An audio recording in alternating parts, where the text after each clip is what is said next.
赶快来看到伊朗发动了第99波超级猛烈的袭击，击中来自于伊朗的说法，美国的林肯号2个王牌的飞弹也即将说要出动了。美国的上将则是在这个时候特别警告美国说会走向毁灭。今天就这些议题我们会来做关心。好，本来呢说要停火，在最后一刻，美国、以色列都在持续的加大攻势，伊朗也同样的在加大攻势，全面的做一个剧烈的大反攻。我们来看到伊朗做了哪一些事情。来自于伊朗的最新说法，他已经打到了林肯号，发射的是中程导弹跟无人机，直接打到了核心的战力。当然了，这部分还没有受到美军的证实。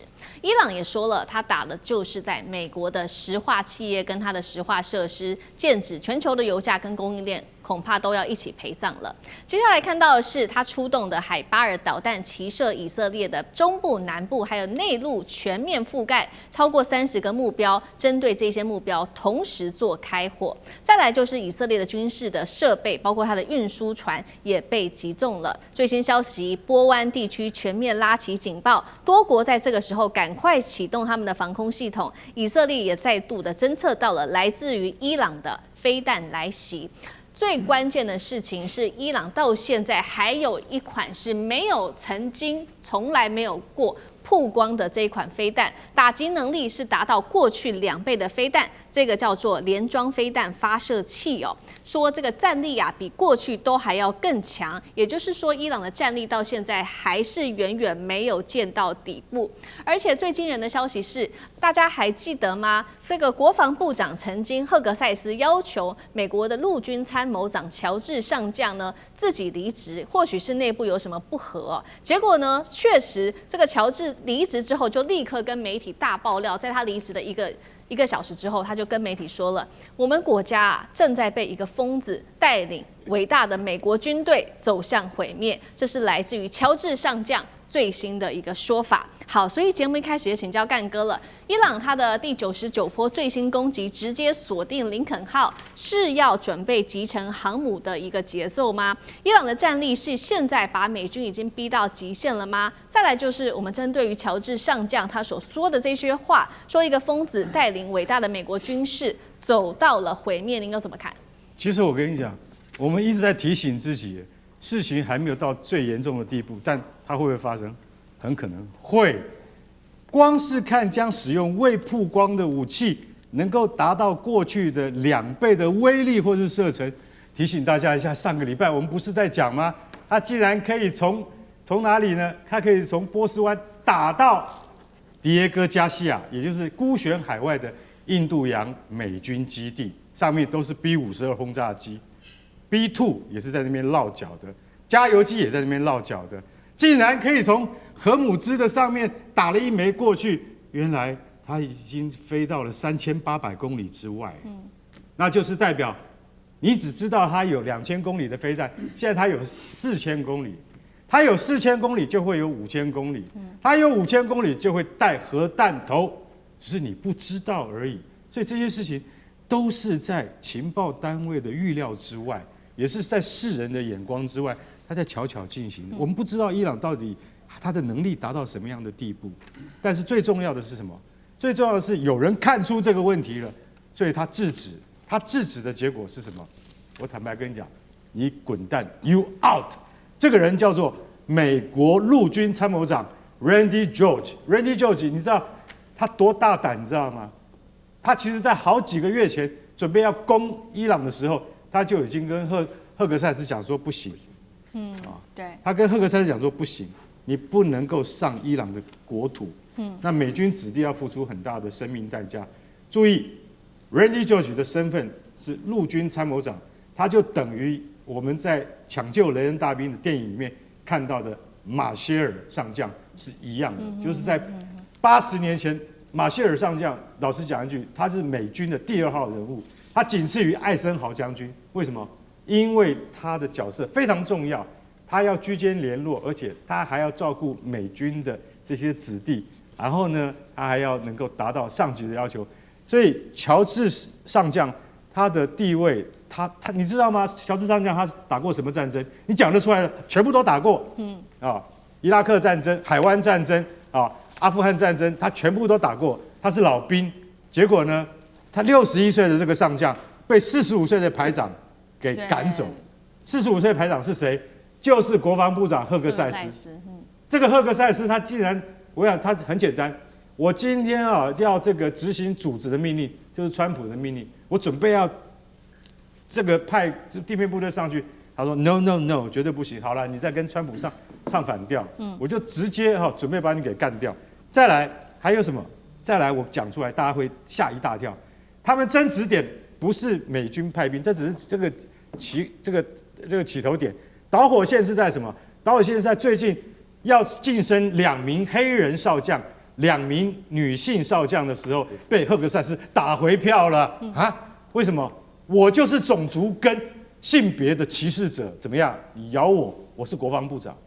我想这种事情要是发生在我们国内，我们台湾的话，那总统马上他就滚蛋。为什么？因为你绝对不能在种族跟性别上面产生你个人的偏见。偏偏赫格塞斯他就很简单，然后你这2个黑人跟2个女性他们不适合升少将，你要给我升29个名单里面的另外的白人男性升上去当少将。然后赫格塞斯态度很坚决，然后这个 Randy George 说这个绝对不行的，4个军种都不会答应的，不是只有我们陆军而已，空军、海军、陆战队通通不会答应你这样做的。到最后，你知道他还想干什么吗？赫格塞斯竟然把军中牧师就是带大家一起在五角大厦要这个做礼拜的牧师那个把他换成什么？把浸信会的牧师换成他的就是他自己是福音派。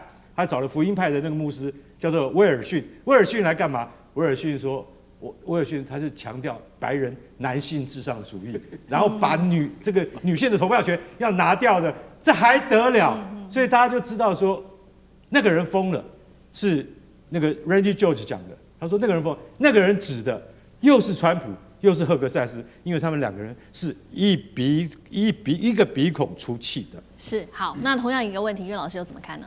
《孙子兵法》里面讲得非常清楚，就是故三军可夺气，将军可夺心。这个意思我稍微跟大家解释一下，让大家了解。这个几千年前孙子讲得非常，我们打仗靠的不是装备，是士气。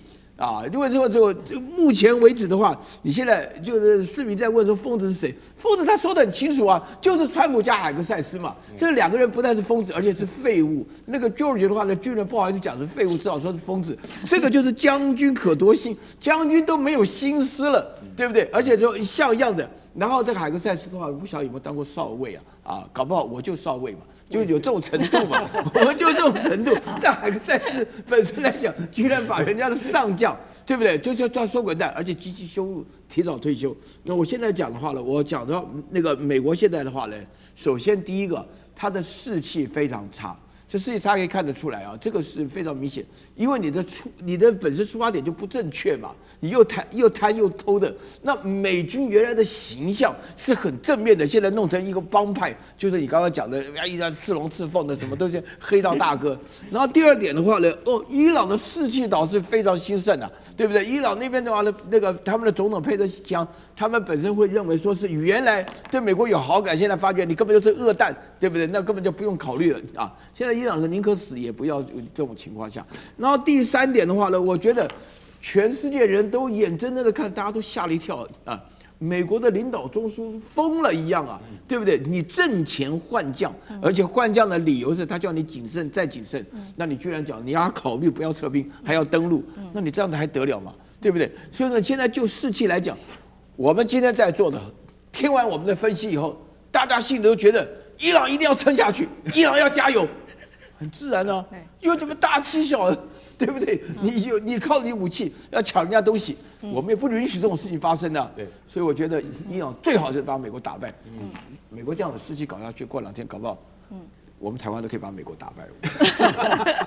好，现在看到的是在这一场北伊战争当中呢，这个伊朗的士气受到了很大的影响，当然了，也影响到了整体这个川普还有这个共和党的选情。当然了，我们刚刚讲到了嘛，这个士气还有人力的主要将领都被换掉了之外，其实我们来盘点一下，目前呢美军的战损也非常的严重，而且我们今天盘点的是它的主要的这些重要的重点武器都是接连被击落的。来看到几个点就好，包括了 F-15、F-16战机，还有它的 A-10攻击机、C-130运输机、黑鹰跟小鸟直升机、E-3预警机、NQ-9无人机。CNN 说证明了这非单方面的一个战争哦。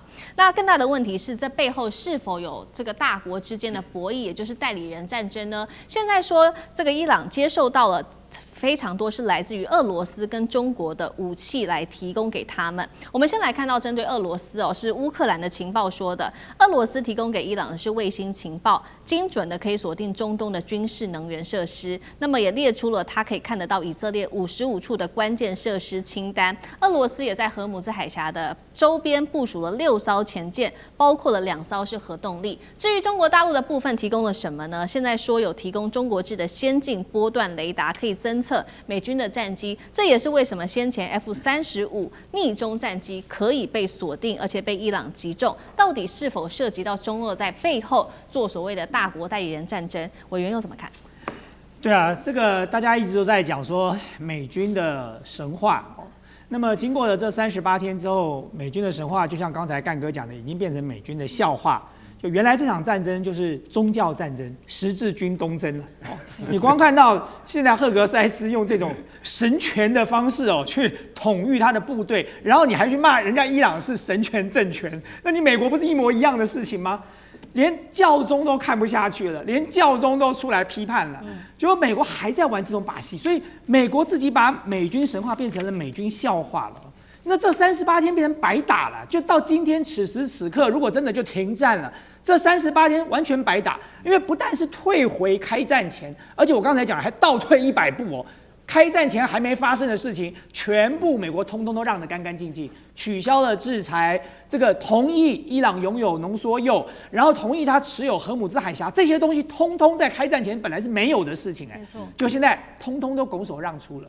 那第二个你要看到的是，为什么大家会觉得美军没有这么强呢？你光看他为了要援助那个跳伞的飞行员，他动用了170几架各型飞机，动用了这个 A-10攻击机，动用了这个阿帕奇这个黑鹰直升机，动用了小鸟直升机，动用了这个死神的无人机，170几架，战损12架就是不管说这个战损是被打下来的，还是自己炸掉的，就一个人战损12架。如果我是伊朗的话，我就希望他多跳伞几个就好了，每跳伞一个，我让你把人救回去，我先打掉你12架，反正你损3次就完了。对，来个10次，你马上战损120架各式飞机这算是哪门子的美军？然后自己还要吹嘘说是一个伟大的救援胜利。